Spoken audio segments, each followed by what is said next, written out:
누가복음 강의 15번째 시간으로 본문은 누가복음 2장 41절에서 52절입니다. 좀 길지만 2장 41절에서 52절 제가 봉독하겠습니다. 그의 부모가 해마다 6월절이 되면 예루살렘으로 가더니 예수께서 12살 되었을 때에 그들이 이 절기의 갈래를 따라 올라갔다가 그날들을 마치고 돌아갈 때에 아이 예수는 예루살렘에 머무셨더라. 그 부모는 이를 알지 못하고 동행 중에 있는 줄로 생각하고 하룻길을 간 후 친족과 아는 자 중에서 찾되 만나지 못하며 찾으면서 예루살렘에 돌아갔더니 사흘 후에 성전에서 만난 적 그가 선생들 중에 앉아서 그들에게 듣기도 하시며 묻기도 하시니 듣는 자가 다 그 지혜와 대답을 놀랍게 여기더라. 그의 부모가 보고 놀라며 그의 어머니는 이르되 아이야 어찌하여 우리에게 이렇게 하였느냐. 보라 내 아버지와 내가 근심하여 너를 찾았노라. 예수께서 이르시되 어찌하여 나를 찾으셨나이까. 내가 내 아버지 집에 있어야 될 줄을 알지 못하셨나이까 하시니 그 부모가 그가 하신 말씀을 깨닫지 못하더라. 예수께서 함께 내려가서 나사렛에 이르러 순종하여 받드시더라. 그 어머니는 이 모든 말을 마음에 두니라. 예수는 지혜와 키가 자라가며 하나님과 사람에게 더욱 사랑스러워 가시더라.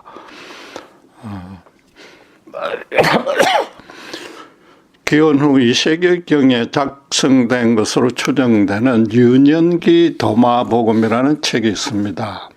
예수님의 제자인 도마가 기록한 것이 아니라 그 이름만 빌려서 갖다 붙인 겁니다. 초대교회 당시에 예수님에 관한 책들이 많이 저작되었는데 그래서 교회는 서기 4세기경에 그중에 사실과 진리만 전하는 책을 골라서 현재의 27권으로 신약의 정경으로 인정했습니다.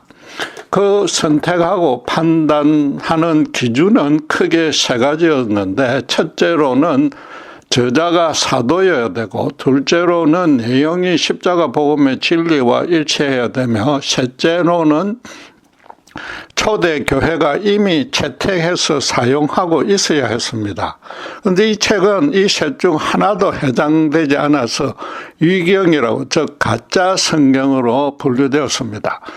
그 책에는 예수님이 어린 시절에도 신적인 능력을 가졌을 것이라고 가정해서 지어낸 이야기가 많습니다. 대표적으로 어린 예수가 흙으로 쇠를 빚어서 숨을 불어넣었더니 실제로 참새가 되어서 날아갔다고 합니다. 또 동네 아이가 예수를 밀치자 그 자리에서 즉사했으나 나중에 그 예수가 그를 다시 살려냈고 또 예수를 비난하는 어른들이 저주를 받아서 중병이 걸렸다는 식입니다. 성경이 예수님의 어린 시절에 관해서 침묵하고 있기 때문에 이런 엉터리 같은 책이 등장하게 된 것입니다. 본문은 성경에서 예수님의 유년 시절에 관해서 유일하고도 아주 간단한 기록인데 그 소년 예수에 대해서 사실은 정확하게 가르쳐주고 있습니다.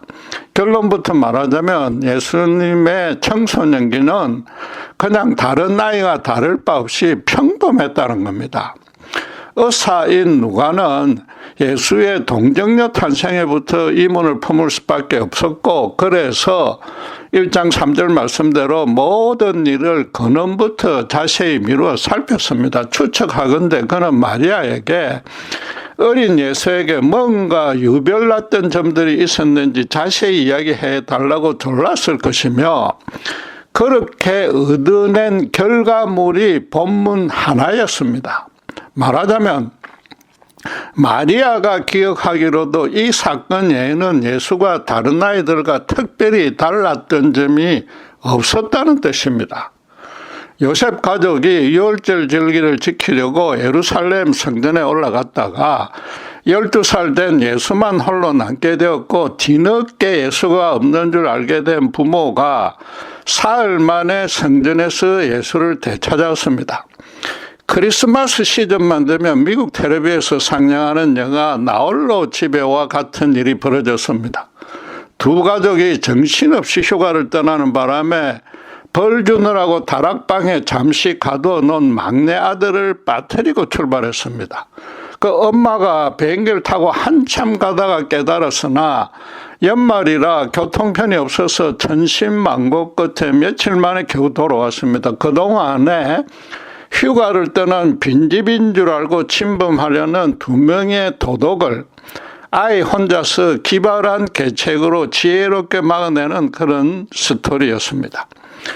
어린 예수도 헤어졌던 부모와 사흘 만에 만났으나 아무 문제 없이 혼자서 잘 지냈습니다. 초자연적인 능력은 전혀 나타나지 않았고 그 또래 아이들의 일상적인 모습대로 행동했습니다. 관객의 흥미를 끌려고 조금 가장한 면은 있지만은 그 영화의 주인공보다도 훨씬 더 평범했다고 말할 수 있습니다. 그럼에도 잘 살펴보면 이 사건에는 십자가 복음의 진리가 게시되어 있습니다. 그 영화나 이 본문 사건에서나 서로 헤어지게 된 1차적인 책임은 부주의했던 부모에게 있습니다. 아이를 한두 명만 낳아서 금이야 오기야 키우는 요즘 세대로서는 이해할 수 없는 일이지만은 당시의 상황을 보면 요셉과 마리아를 탓할 수만은 없습니다. 율법은 유대인 성인 남성은 이스라엘의 3대 절기인 유월절과 오순절과 장막절에는 반드시 예루살렘 성전에 올라가서 지키도록 명했습니다. 그러다 차츰 이 세 절기를 다 그렇게 지키기가 힘들어지면서 6월절에만 올라가되 일종의 축제처럼 전 가족이 함께 올라가 지키게 되었습니다. 400년간의 애굽 노래살이에서 해방된 6월절이 이스라엘로서는 가장 중요한 축제이기 때문이고 또 그래서 신구약 성경에는 절기 중에 6월절에 관련된 기록이 가장 많습니다. 유대인은 남자아이는 13살부터 정식으로 율법을 배워야 하는데 그러면 히브리 말로 히바 미츠바라고 그 뜻이 율법을 맡은 자라고 칭해줍니다.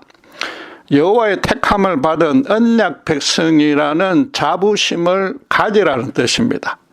그리고 13살이 되기 전 한 1, 2년 동안은 성전에서 유월절을 지키는 연습을 미리 시켰다고 합니다. 장남 예수가 12살이었으므로 성경을 제작했던 야고보와 유다를 비롯한 동생들이 몇 명은 있었을 것입니다. 마리아로서는 장남 예수보다 어린 동생들, 특별히 누군지 몰라도 막내 아이를 챙기며 돌봤을 것입니다. 나사렛이 또 아무리 작은 시골이라도 전 가족이 축제를 즐기러 올랐으므로 최소한 수백 명이 함께 움직였습니다. 당시에 이처럼 집단으로 움직일 때는 어린이와 노인을 앞장 세우고 그 뒤를 성인 남자와 여자가 따로 떨어져서 따라갔습니다. 12~13살의 이런 아이들은 남자 여자끼리 또 따로 나누어서 어른들 뒤에 따라오게 했다고 합니다.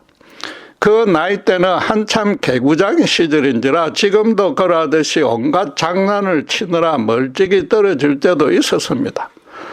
부모들로서는 다 큰 애들이라 어련히 따라오려니 여기고 일일이 인원 점검을 하지 않았습니다. 예루살렘에서 나사렛까지는 도보로 하루밖에 걸리지 않으니까 거기다 수백 명이 함께 움직이므로 중간에 유괴되거나 납치되거나 실종될 염려도 없었습니다. 마리아와 요셉이 나사렛에 도착해 보니까 장남 예수가 함께 오지 않은 것을 알고서 바로 다음날 부랴부랴 되돌아갔을 것입니다. 예수는 부모와 이틀 이상 떨어져 있는 동안 성전에서 랍비들과 성경에 관해 문답을 나누고 있었습니다. 이 헤롯 성전은 당시에 인근 각지에서 관광을 하러 올 정도로 여러 부속 건물로 이루어진 엄청난 규모였는데 마리아가 예수를 비교적 쉽게 찾은 것 같습니다. 절기 때마다 랍비들이 히브리어로 헬로 불리는 성전 좌측에 예부로 뻗어 있는 약간 높고 높고 넓은 계단으로 나와서 사람들을 가르쳤다고 합니다. 예수는 아마 그 앞에 뜰에 남아 있었을 것이라고 추정합니다. 어쩌면 혹시 서로 잃어버리면 마지막에 함께 있었던 장소에서 기다리라고 마리아가 미리 다짐해 놓은 것일 수 있습니다. 마리아가 장남을 챙기지 못한 것은 분명 그녀의 실책이었지만은 이처럼 당시 상황이나 간섭상 당연히 예수가 함께 따라오고 있을 것이라고 여긴 것입니다. 예수도 율법 토론에 정신이 팔려서 부모와 일행이 출발한 것을 미처 몰랐던 겁니다. 예수는 어떤 일에 집중하면 주변 상황이 어떻게 돌아가는지 모르는 그 또래 아이들과 똑같이 행동한 것입니다. 만약에 예수가 신적 권능을 발휘했다면 부모가 떠난 것을 금방 알아채고 걱정시키지 않으려고 곧바로 일행을 따라잡았을 것입니다. 예수가 성령으로 잉태된 지극히 높으신 이의 아들일지라도 그 육신과 정신은 지극히 평범한 인간 아이였습니다. 그 유년 시절이 성경에 기록이 없는 이유도 유대의 다른 아이와 똑같은 성장 과정을 겪었기 때문입니다. 율법을 신실하게 지키는 유대인의 부모 아래서 율법 교육을 정상적으로 받으며 유대의 전통과 간섭을 그대로 따랐습니다.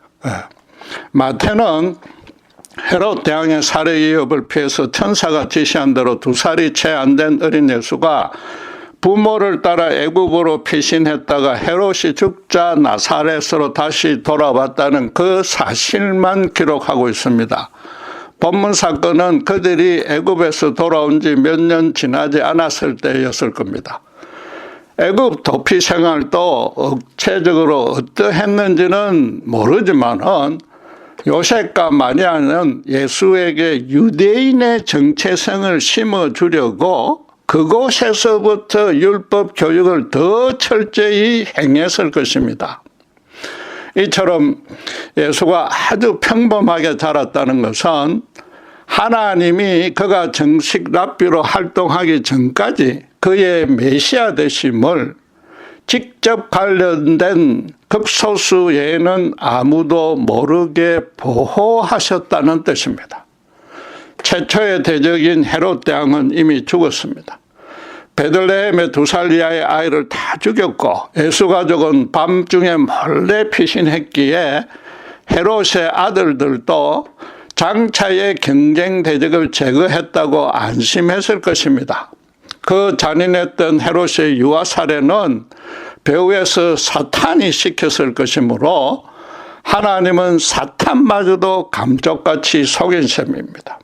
물론 하나님에게는 그런 장애들이 하나도 문제가 되지 않으며 얼마든지 다른 방안으로도 아기 예수를 보호할 수는 있습니다. 그러나 하나님은 거의 대부분 인간사에서 일상적으로 일어나는 일 가운데 일상적인 모습으로 역사하시지 아주 비상한 경우가 아니면 굳이 기적을 동원하지 않습니다. 소년 예수를 통해서도 굳이 기적을 베풀 이유가 전혀 없었습니다. 부모마저도 하나님의 아들이란 정체성은 물론이고 앞으로 메시아로서 행할 사역이 구체적으로 어떠할지 몰랐습니다. 성경은 후대 신자가 반드시 알아야만 하는 하나님의 진리를 기록한 책입니다.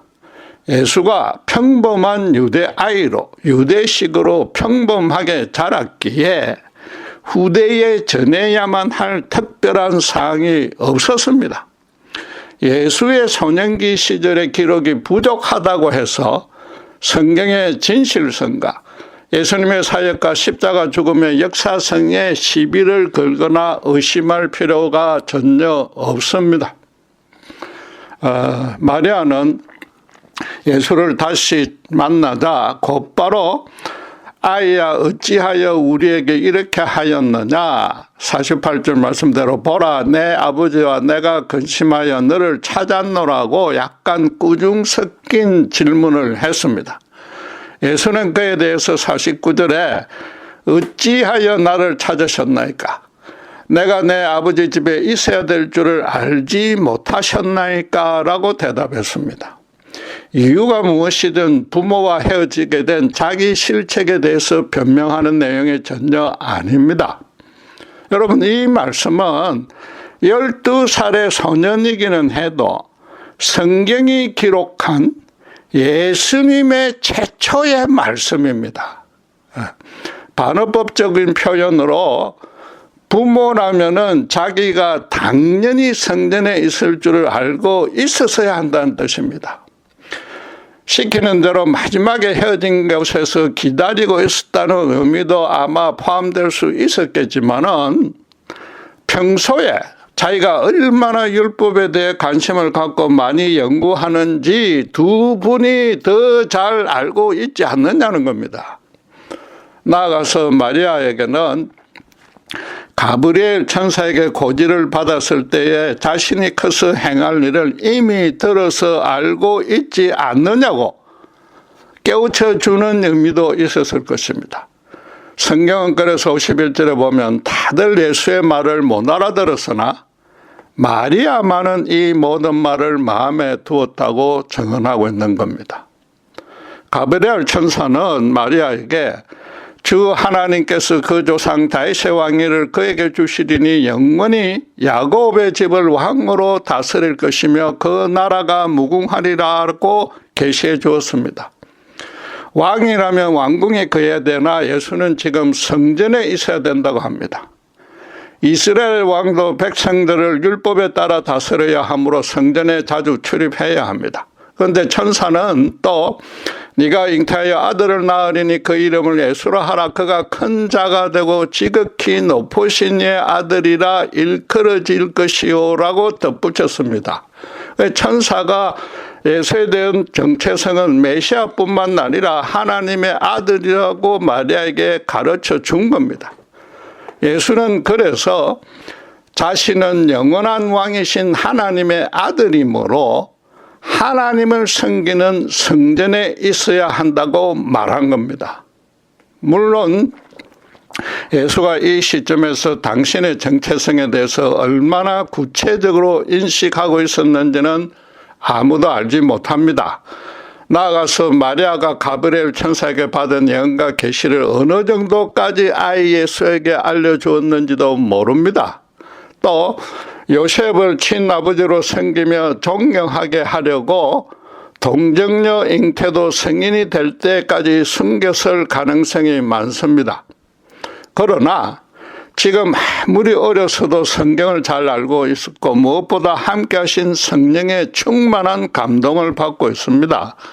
설령 예수가 가브리엘 천사의 예언을 몰랐어도 자신의 정체성과 자기가 감당할 소명에 대해서 지금 확신하는 가운데 하신 말씀으로 봐야 합니다.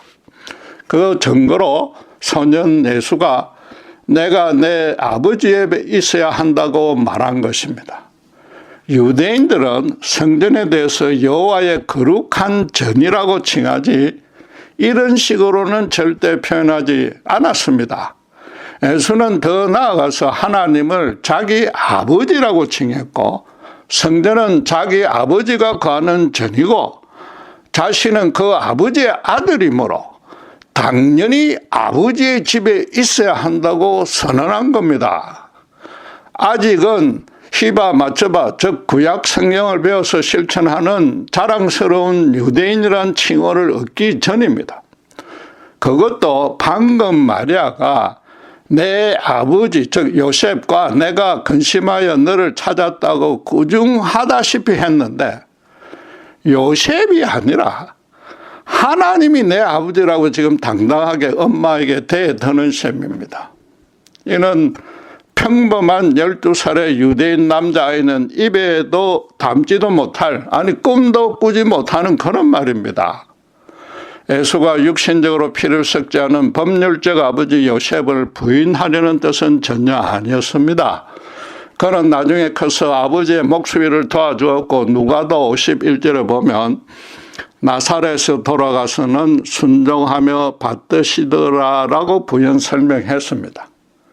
예수는 한 번도 어머니 마리아는 물론 아버지 요셉에게 거역 불효하는 죄를 범하지 않았습니다. 이 말씀은 성령의 권능에 사로잡혀서 히바 미tz바라는 유대인 특유의 정체성에만 묶일 수 없는 당신의 진짜 정체성을 암묵적으로 선포한 것입니다. 말하자면 그 자리에 있는 모든 유대인들 들으라고 하시는 말씀이었습니다. 이 말씀을 하기 전에도 47절에 랍비와 성경 토론을 하고 있는 예수의 지혜와 대답을 모든 사람이 놀랍게 여기고 있었습니다. 어린 예수의 성경 해석이 자기들보다 더 깊고 심오하다고 느꼈던 것입니다. 보통의 유대 아이들은 부모와 함께 유월절 제사만 참여하고 성전 근방에서 뛰어놀기 바빴을 것입니다. 한국에서도 남자 어른들이 제사를 마친 후에 남자아이만 따로 모아서 절하게 합니다. 지금의 예수님 나이 때는 누구에게 지금 무슨 의미로 절하는지도 모르고 부모가 시키니까 그냥 따라합니다. 제사에는 아무 관심이 없고 어서 빨리 제사상에 오른 맛있는 음식을 먹으려고 기다리고 있는 겁니다. 지금 예수는 전혀 달랐습니다. 부모는 예수님과 랍비 간의 문답을 제대로 들어보지 못했을 것입니다. 그런데 예수가 다른 아이와 달리 율법 문답에 참여하고 있는 것만도 그것도 이틀 내내 그러고 있었다는 데에 크게 놀랐을 것입니다. 주위 사람들도 엄마에게 대답하는 예수의 말을 전혀 이해하지 못하고서 단순히 율법의 영재가 나타났고 나중에 큰 랍비가 될 것이라는 정도로 받아들였을 것입니다. 그런데 이 일을 마리아만 기억하고 있다가 누가에게 어린 예수의 가장 특별한 점이었다고 전해준 것입니다. 그러니까 누가도 성령의 영감을 받았기에 유대의 한 평범한 가정에서 일어난 일상적인 에피소드를 통해서 예수가 완전한 인간이자 완전한 하나님으로 이 땅에 오신 메시아라고 밝힌 것입니다. 그리고 메시아로서 행할 가장 중요한 사역이 율법을 온전히 가르치는 것이라고 지금 예언한 것입니다. 예수가 단순히 성경교사가 된다는 뜻은 당연히 아닙니다. 성경에 있는 내용을 그대로 풀어서 전하는 랍비가 아니라 그 말씀을 주신 하나님의 입장에서 가르칠 겁니다. 유대인들도 주님의 사역 초기부터 그의 가르침이 서기관과는 다르게 권세가 있음에 놀랐다고 증언했습니다.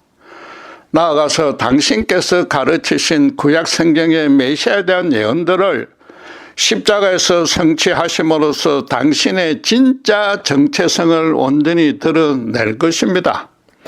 하나님의 아들이 모든 인간의 죄값을 갚는 제물로 바쳐져서 제중에 있는 당신의 백성을 구원해 주는 은혜를 베풀 것입니다. 지금의 어린 예수 안에서나 또 나중에 사역하고 나아가서 십자가에 죽으실 때 주님의 그 완전한 신성과 완전한 인성이 어떻게 상호 교류 작동했는지는 아무도 알 수 없습니다. 성경도 그에 대해서는 침묵하고 있으며 만약 상세히 설명해 줘도 그건 하나님만의 신비에 속하게 어떤 인간도 제대로 이해하지 못할 것입니다. 연약한 인간 신자로서는 그분이 완전한 인간으로서 행해야 할 때는 완전한 인간이었고 완전한 하나님으로서 행해야 할 때는 완전한 하나님이셨다는 사실만 알면 됩니다. 예수가 성령으로 처녀 마리아에게 잉태된 것부터 그건 완전한 인간이지만 또 그와 동시에 앞으로 완전한 하나님으로서 완벽하게 당신의 뜻대로 행할 것이라는 확실한 예표이자 증거가 되는 겁니다. 예수님에게 능치 못할 일은 전혀 없습니다. 무엇보다 베들레헴에 태어나서 골고다 십자가에 운명하기까지 인류를 죄에서 건져주시는 일에 단 한치의 오차나 부족함이 없이 완벽하게 섭리하시고 이루셨습니다. 성자 하나님이 우리를 구원하시려고 완전한 인간으로 이 땅에 직접 오셨다는 것은 부인할 수 없는 역사적 사실이자 모든 인간이 반드시 믿어야 할 절대적 진리입니다. 정말로 성경을 자세히 살피면 그것을 부인할 수 있는 증거나 근거가 훨씬 더 미약합니다. 유감스럽게도 신자 중에 이 진리를 온전히 믿지 못하는 자가 상당히 있습니다. 그분이 인간이라는 데는 전혀 의심하지 않으나 하나님이라는 데는 고개를 갸우뚱합니다. 문제는 예수님의 정체성 중에 하나만 믿으면 구원은 물론이고 반쪽의 은혜조차 받지 못한다는 겁니다. 건전지에 양극과 음극이 함께 있지 않고 그중 하나만 있으면 작동이 전혀 안 되는 꼴입니다. 인간 예수만 믿으면 주님은 위대한 도덕 성생으로 그칩니다. 신약 성경에서도 십자가가 아니라 산상수훈을 가장 중요하게 받아들이게 됩니다. 주님의 죽음이 한 의인의 숭고한 희생일 뿐이지 다른 인간의 죄를 씻어서 구원해 줄 수 없습니다. 하나님 예수만 믿으면 이 땅에 오신 역사적 예수, 인간 예수는 실체가 없는 영적인 그림자에 불과해집니다. 3년간 비천하고 소외된 자들과 함께 웃고 울면서 위로하고 치유하고 구원해준 모든 사역이 아무 의미 없는 허수아비 노름으로 거쳐버리는 겁니다. 유감스럽게도 그들을 온전히 믿어도 그 의미를 제대로 알지 못하는 신자도 꽤 있습니다. 그 의미를 아주 간단하고 쉬운 하나 정리해 드리겠습니다. 완전한 인간으로서 참 인간답게 어떻게 살아야 할지를 몸소 당신의 삶으로 보여주셨습니다.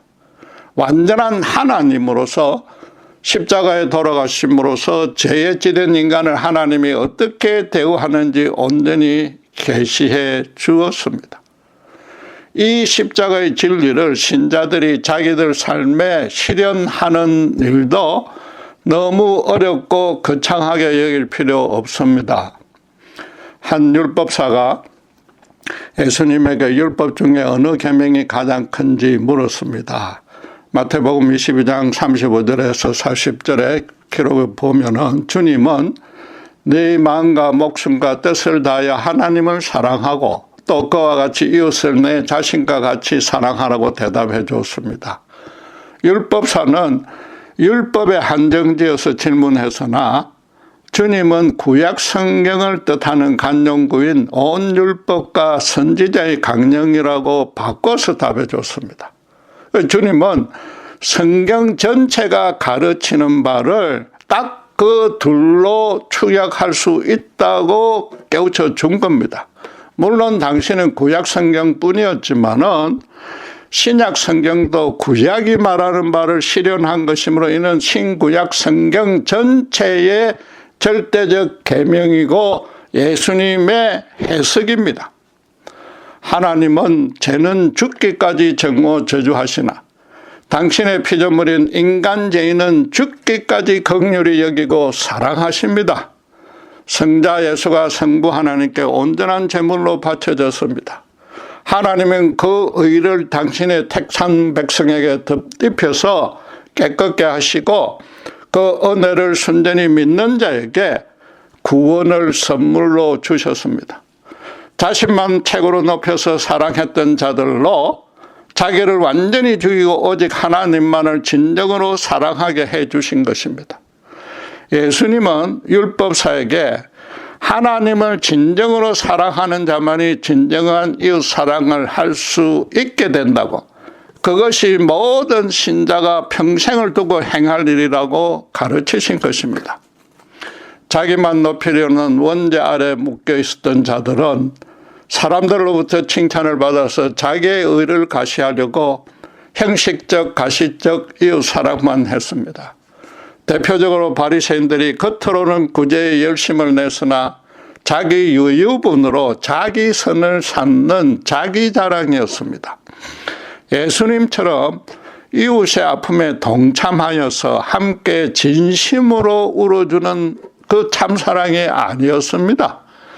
이제 십자가 은혜로 구원받아서 성령으로 거듭난 신자는 예수님의 심령이 그 속에 심어지기에 하나님을 온전히 사랑할 수 있게 되었습니다. 필연적으로 자신은 땅에 떨어져 죽는 하늘의 미랄이 되어서 이웃을 살리는 주님 같은 사랑도 할 수 있게 됩니다. 물론 주님과 같이 완벽하게 사랑할 수는 없으나 분명히 이전과 완전히 달라지는 사람인 겁니다. 오른손이 한 것을 왼손이 모르는 그런 구제도 하고, 자기를 사랑해 주는 사람만 사랑하는 것이 아니라 자기를 미워하는 자까지 사랑할 수 있습니다. 물론 간이라도 꺼내줄 듯이 모든 것을 희생 수고하며 사랑하는 그런 차원은 아닙니다. 도덕적 종교적 의무 준행도 아니고 그들의 어려운 처지를 그들의 입장에서 온전히 이해하고서 함께 울어줄 수 있단 말입니다. 최소한도 이기적인 욕심과 자존심, 자기 자랑을 배제한 채 순전히 그 사람을 살리기 위해서 그 사람만을 위해서 기도할 줄 수 있는 겁니다. 지금 예수는 어려서도 성경에 능통해서 하나님이 당신의 백성에게 계시하고자 하는 진리를 정확히 깨달았을 것입니다. 하나님을 사랑하는 자는 이웃을 진심으로 사랑할 수밖에 없다는 사실도 깨달았을 것입니다. 감히 제가 짐작하건대 성전에서 구약 성경에 대한 질의응답을 할 때도 이 문제를 갖고 어른들과 랍비마저 놀랄 정도로 심도 깊게 토론했을 것입니다. 그래서 하나님을 당시 유대인으로서는 감히 입에 올리지도 못한 표현으로 내 아버지라고 부르면서 자신도 내 아버지 집에 있어야 한다고 밝힌 겁니다. 자신은 하나님을 아버지와 아들의 관계에서 온전하고도 순수하게 사랑하고 있으며 그와 동시에 육신적인 아버지 요셉도 순종하며 섬겼습니다. 소년 예수는 성경을 연구하면서 깨달은 대로 가장 중요한 두 계명을 실현한 것입니다. 누가가 예수님의 유년 시절에 대해서 가장 강조한 표현이 있습니다.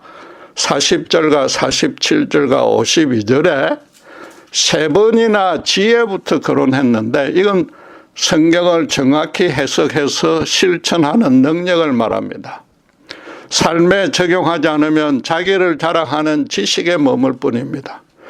예수가 그렇게 지혜롭게 된 결과를 마지막 52절에 뭐라고 합니까? 하나님과 사랑에게 더욱 사랑스러워 가시더라.